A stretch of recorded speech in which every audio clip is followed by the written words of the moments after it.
अध्याय 8 एक सपना भाग 2। ऐसा लग रहा था कि रीना अभी तक युवराज के प्यार में नहीं पड़ी थी। साइड स्टोरी में यह वर्णित था कि घटना के बाद वो उसके प्यार में पड़ गई थी। तो क्या बात थी? मैंने जितना भी सोचा, मैं उस घटना के दौरान युवराज को रीना को बचाते हुए कल्पना नहीं कर सका। एक ऐसा आदमी जिसकी दूसरों में कोई दिलचस्पी नहीं थी और जिसने कभी रीना से प्यार नहीं किया, वो उसे बचाने के लिए खुद को बलिदान नहीं देगा। दूसरे शब्दों में, रीना के युवराज के प्यार में पड़ने का कोई और कारण होना चाहिए था। क्या मैं बहुत जल्दबाजी कर रहा था? शायद मुझे थोड़ा और इंतजार करने की जरूरत थी। वह घटना अन्य विकासों की ओर ले जा सकती थी। मुझे धैर्य रखने की जरूरत थी, एक ऐसी दुनिया के लिए जहां रीना युवराज तक अपना रास्ता खोज सके, जहां वो सबसे खुश रह सके। झुलाओ बहुत धीमा। इके प्रशिक्षण एक दैनिक दिनचर्या बन गया था। तलवार चलाना और अपनी माना को परिष्कृत करना, ये अब मेरे जीवन का हिस्सा थे। अगर यह मेरा मूल शरीर होता तो मैं ऐसे गहन प्रशिक्षण का 1 मिनट भी सहन नहीं कर पाता। लेकिन इके के प्रशिक्षित शरीर ने इसे संभाल लिया। हालांकि गेंद के बाद एक और अभ्यास जोड़ा गया था। दुश्मन का रास्ता जानो, उनके हमले का अनुमान लगाओ और जवाबी हमला करो। ये युद्ध की मूल बातें हैं। केउग मेरे पिता के साथ एक औपचारिक द्वंद्व सत्र। मूल रूप से मुझसे केवल उनकी हरकतों और मुद्रा के बारे में उनकी व्याख्याओं को देखने और सुनने की उम्मीद की जाती थी। अब मुझे कम से कम 1 घंटे तक उनके साथ द्वंद्व करना पड़ता था। मेरे पिता ने घटना के दौरान मेरी हिलने में असमर्थता को मेरी पहली वास्तविक लड़ाई के तनाव का परिणाम समझ लिया था। हमारे पहले द्वंद्व सत्र के बाद उन्होंने दुखद भाव के साथ आह भरी, अब से हम तब तक द्वंद्व जारी रखेंगे जब तक कि तुम्हारा सारा तनाव दूर न हो जाए। बेशक मैं उन्हें पूरी सच्चाई नहीं बता सका, इसलिए मैंने इसके साथ चलने का फैसला किया। इसके अलावा मेरे लिए भी अपने पिता के साथ द्वंद्व करना आवश्यक था। अपने प्रतिद्वंद्वी की निगाहें भटकाओ। केवल मजबूत वारों का लक्ष्य रखने से उनके लिए तुम्हारी चालें पढ़ना आसान हो जाता है। जब तक तुम निश्चित न हो, वार मत करो। मेरे लिए इस द्वंद्व का एक ही उद्देश्य था, उस घटना के दौरान इस शरीर द्वारा दिखाई गई हरकतों को पुनः पेश करना। उस समय यह मेरे नियंत्रण में नहीं था, लेकिन अब मैं उन कार्यों में महारत हासिल करना चाहता था। तुम्हारी हरकतें बहुत अनुमानित हैं। जीवन और मृत्यु की लड़ाई में एक गलती अंत है।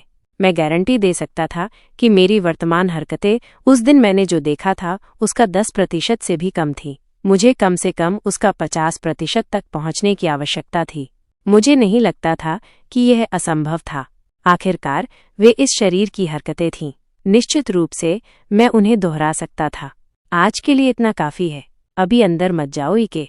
हाँ पिताजी, धन्यवाद।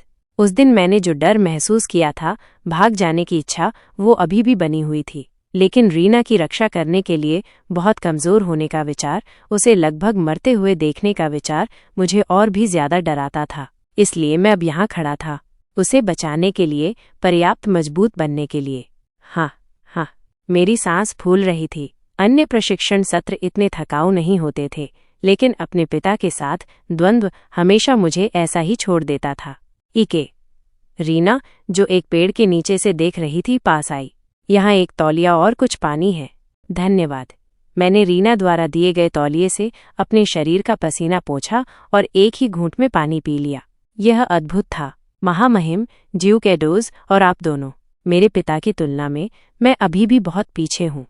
अपनी सांस लेने के बाद मैंने रीना के साथ अपनी बातचीत जारी रखी। क्या तुम्हें ये देखना अच्छा लगता है? हाँ, मुझे इसके बारे में कुछ जानकारी भी है। रीना एक प्रतिभाशाली महिला थी। उसकी उत्कृष्ट प्रतिभा को मूल कहानी में भी मान्यता मिली थी, अन्यथा वो अकेले ही गैंगस्टरों का सामना नहीं कर पाती। मूल कार्य में ऐसे पाठक थे जिन्होंने शुरू में युवराज और रीना के एक साथ समाप्त होने की कामना की थी। उसका ठंडा, ऊंचा व्यवहार युवराज की प्रतिभा का पूरक लगता था। बेशक वे राय जल्द ही गायब हो गई थीं, लेकिन ये अभी भी वहां है। अचानक रीना ने एक जटिल भाव के साथ मेरी छाती की ओर देखा। ओह, ये मेरे पिता के साथ द्वंद्व के कारण मेरी शर्ट थोड़ी फट गई थी, जिसके नीचे एक बड़ा निशान दिखाई दे रहा था। ये उस तलवार का निशान था जिसने रीना की जगह मेरी दाहिनी छाती को छेद दिया था। घाव जादू से ठीक हो गया था, लेकिन ये पूरी तरह से मिटाने के लिए बहुत गहरा था।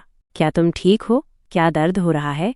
छूने में अजीब लगता है, लेकिन बिल्कुल दर्द नहीं होता।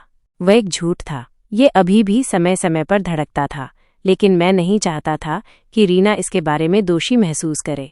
धन्यवाद, ये ठीक है। मैं इसे एक शूरवीर बनने के लिए एक पदक के रूप में देखता हूँ।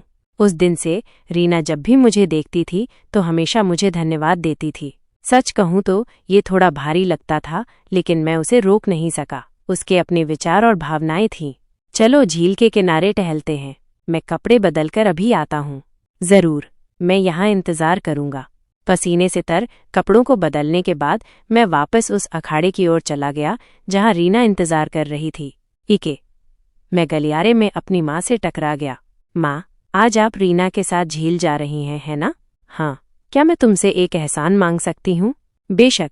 किसी कारण से मेरी माँ का व्यवहार सामान्य से अलग लग रहा था। ये खतरनाक या परेशान करने वाला नहीं था, बस दिलचस्प। वो कुछ दिलचस्प देख रही लग रही थी। क्या तुम दोनों साथ में बाजार जा सकते हो? मुझे कुछ चीजें चाहिए। किसी कारण से मेरी माँ सामान्य से अधिक मुस्कुरा रही थी। कहानी जारी रहेगी।